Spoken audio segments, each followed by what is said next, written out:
When an instrument approach is being designed, the FAA will also assess the need for formal runway departure procedures like ODPs and SIDs.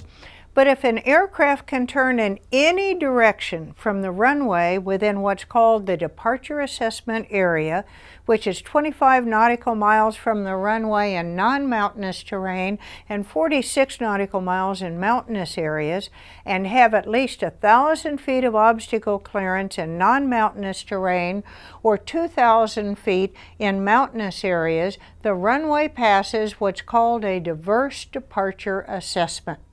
That removes the need for an obstacle departure procedure, an ODP. Now, a SID could still be designed, but that SID would be for traffic flow and ATC convenience and not for obstacle clearance. Now, sometimes a diverse departure is not authorized, like in this example here. But if there is no note, and there is no published departure procedure, meaning no SID or ODP, then you can safely depart using a diverse departure. What you need to do on a diverse departure is, after takeoff, maintain the runway heading, cross the departure end of the runway at 35 feet AGL or higher, maintain a climb gradient of at least 200 feet per nautical mile, and make your first turn no lower than 400 feet above the elevation of the departure end of the runway. And then turn in the shortest direction to your first fix. Keep in mind, a diverse departure is for airports with at least one instrument approach. But if you're departing from a remote airport with no instrument approaches, like Bridgeport here, there isn't going to be an instrument departure procedure either. So you're on your own for obstacle avoidance. And as you can see, there are some tall mountains around this airport. And that should make the hair on the back of your neck stand straight up, especially if you're departing in poor weather or at night. After all, the mountains don't have lights on them. Now, in a radar environment, in order to radar vector you to your route while avoiding other traffic, ATC will often assign you a heading soon after your IFR takeoff. And this heading may be different than a published obstacle departure procedure heading. ATC may have established a minimum vectoring altitude around an airport, but sometimes ATC may need to keep you lower than the minimum vectoring altitude, generally for traffic management. So let's look at what's called a diverse vector area or radar vectors. Now, the easiest way to find diverse vector area procedures, boy that's a mouthful, is by using an app like ForeFlight or Garmin Pilot.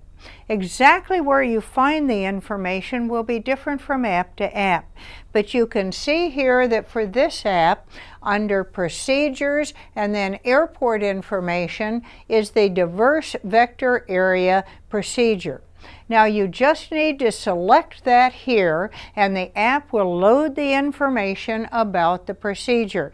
And this is the same information you would see in the paper version of the U.S. Terminal Procedures chart. Let's use Santa Barbara's runway 7 as an example.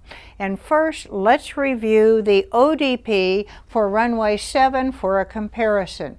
Here, the ODP shows that you would make a climbing right turn to a heading of 170 degrees. But you can see that for the diverse vector area procedure, if you're departing runway 7, ATC can assign you a heading which is different than the initial ODP heading of 170 degrees. And here it says that you would fly that heading as assigned by ATC and maintain a minimum climb, a climb gradient of at least 270 feet per nautical mile to 1,100 feet. As you remember, that minimum climb rate of 270 feet per nautical mile is more than the standard climb rate of 200 feet per nautical mile.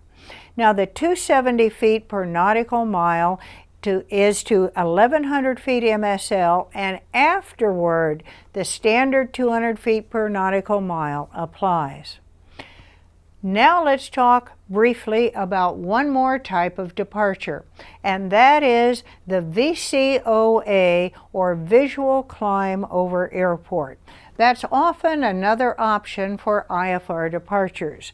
What you do with a visual climb over airport procedure is to make climbing turns over the airport in VMC conditions to a specific climb to altitude, and from there you would continue with the rest of the departure. The reason that VCOA procedures are developed is so aircraft can avoid climb gradients greater than 200 feet per nautical mile by staying close into the airport in VMC. So again, we'll go back to Santa Barbara, and here is the VCOA, the Visual Climb Over Airport procedure for runway 7, which starts with obtain ATC approval for VCOA when requesting IFR clearance, and then the rest of the procedure description. Pilots have to advise ATC of their desire to fly the VCOA option and get ATC's approval to do so prior to departure. Well, we've covered a lot of ground here on departure procedures, but you're now ready to get flying on to your destination, safely climbing away from the airport.